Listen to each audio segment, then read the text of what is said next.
คืนอย่าได้ละแม่ไปแต่เศร้าพอแล้วจะฝนเล็กแรงบอกเคยไว้ว่าน้าโทละกินเอาชีวิตสู้เป็นเดิมพันเมียอยู่บ้านอย่าได้ไว้วันให้น้องนั้นใจใหญ่ใหญ่เมียน้อยเวียกใหญ่ต้องไปตามใจลูกค้าเมียงานเอาแต่มันสิมากำหนดเวลาเป็นโมงบ่ได้จะเป็นเลิกเธอก็ต้องยืนสู้ทนต่อไปคิดทอดเมียแท้ขาดใจแม่สามไว้จงเห็นใจอายน้ำธุรกิจผู้สวยคิดก็คือภรรยาคอยเตือนย้ำไปย้ำมาเป็นที่ปรึกษาของอายเป็นผู้จัดสรรสวยกันให้ได้ดังมาน้องอย่าละเว้นแต่อาย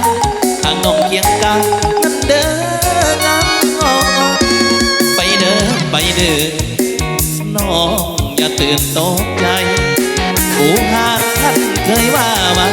เห็นใจใหญ่ใหญ่คือพระเวสสันดรวัดธุรกิจบอกเคยคิดน้องใจงามงอนเมียอยู่บ้านอย่าได้สั่นคลอนเห็นยามนอนหัวกอดหมอนแทนเมียเอาขอสะดุดพัดเกี่ยวกันนะเด้อ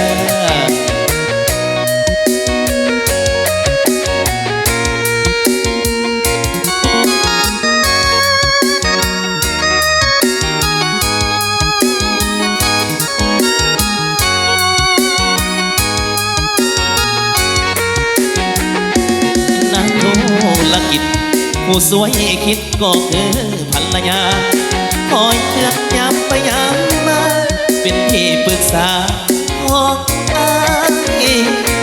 เป็นผู้จัดสรรสวยกันให้ได้ดังมาน้องอย่าละเว้นแต่อายหากน้องเพียงกันนั้นเด้องานน้องไปเด้อไปเด้อน้องอย่าตื่นตกใจผู้หาท่านเคยว่าเห็นใจใหญ่ใหญ่คือพระเวสสันดรหัวธุรกิจบอกเคยคิดน้องใจงามงอเมียอยู่บ้านอย่าได้สั่นคลอนถึงยามนอนหัวกอดหมอนแทนเมียเอาบอกกันดีกว่าเนี่ยเอาสิพาพี่น้องไปเที่ยวเมืองสังทองมาเนี่ย